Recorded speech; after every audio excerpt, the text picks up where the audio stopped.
Hi, it's Chad with Heirloom Farm and Forge, and today we're gonna inoculate mushrooms. We got this fancy table. You roll the lugs on. We got the fancy pot that you put the spores in. This is the kind of lunch you get at school. Oh man. So we got our spores in there. We got our little log holder there. We got the attachment that goes on an angle grinder, which is way better than just doing it with a drill. It goes so much faster. First, we're gonna drill the logs. We're gonna drill them a line about every 6 inches, and then we're gonna come over about 2.5 to 3 inches and offset the holes from the existing ones, and we'll go to the next step.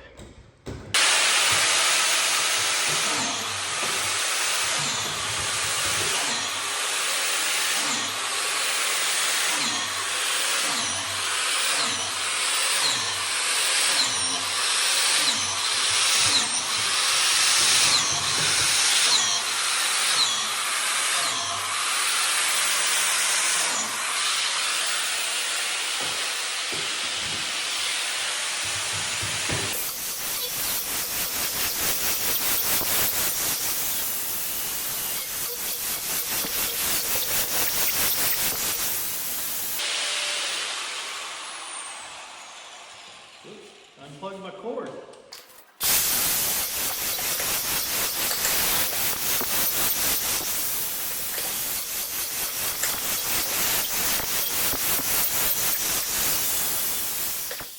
Just like that. Easy as pie. And we just roll the log on down to the next station. Then we take the inoculators and jam them in the mushroom spore. Get that cavity full and put them over the hole. Push that plug down in the hole.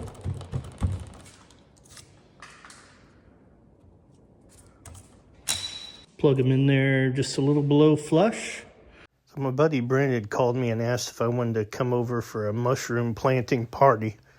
I'd been thinking about growing mushrooms for a while, and so I thought this would be a good opportunity to learn how to do it. The inoculation part that we're doing here is definitely the slowest part of the process, but at least we were in a heated shop and got to hang out with some friends that I hadn't seen in a long time. My son, on the other hand, thought this was the most boring thing he'd ever been involved with and would rather have pulled weeds out of the garden all day than to do this. Okay, so we got a crock pot here with a candle in there, and melting the wax. So then we're going to take the wax and dab it on the holes, seal them.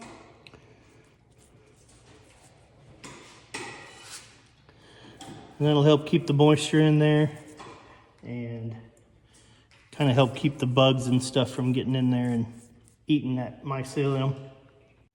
Waxing the holes was a close second to the slowest part of the process, but at least my son kept himself busy spinning on the spinny chair. They say you should use a food-grade wax for this, although I'm not sure that it really matters, but beeswax works good. If you have any old beeswax candles laying around or something, they're perfect to melt down for this. Speaking of beeswax, that leads me to one of my favorite things to talk about, honeybees. If you kind of study bees, like they're really an amazing critter. Oh, I'm sure. Like anybody who doesn't believe in God, they should study honeybees, and then you will know there is no possible way that this little tiny bug would do the things that it does without a divine creator. The honeybee lives about 45 days during the summer. That's it? Yeah, about 45 days.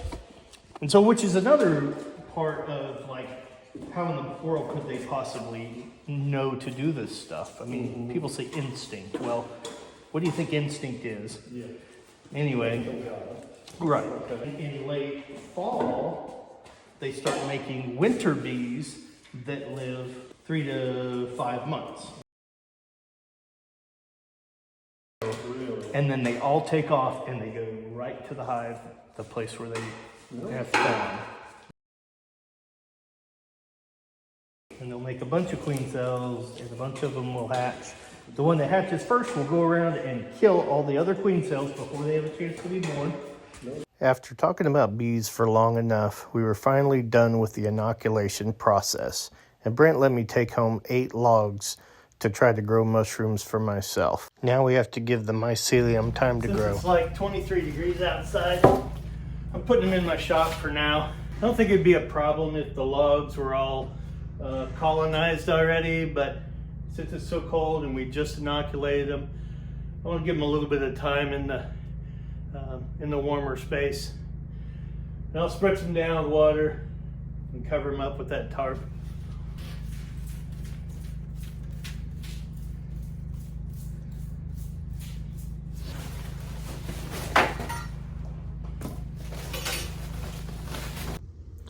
See, this part of the log here, this first inch or so, is the sapwood, and that's the part that the mycelium will colonize and eat to grow. And when the mycelium has colonized this whole log and the weather conditions are right, then it will fruit. And that's the part that we see. That's the mushrooms that pop out and that we can eat. And then when it fruits, that's a reproductive body of the mushroom. It contains millions of spores, and those spores would pop out and possibly land on another log, and then it would start colonizing that log. And that's how they reproduce. So after the risk of extreme cold is past, I'm going to take these logs outside. Then I put them up on some blocks and stack them behind my shop. We got trees on this side and shop on this side. So it doesn't get much sunlight, but it gets some in the morning. Now I'm going to hose them down and let that mycelium infiltrate under the bark. And now a week later, just kidding.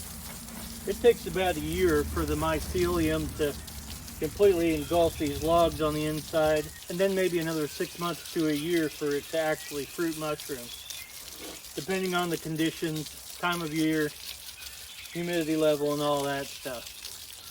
So if you're not very patient, this is probably not the hobby for you. But when they do fruit, oh man, they're so good. Thanks for watching.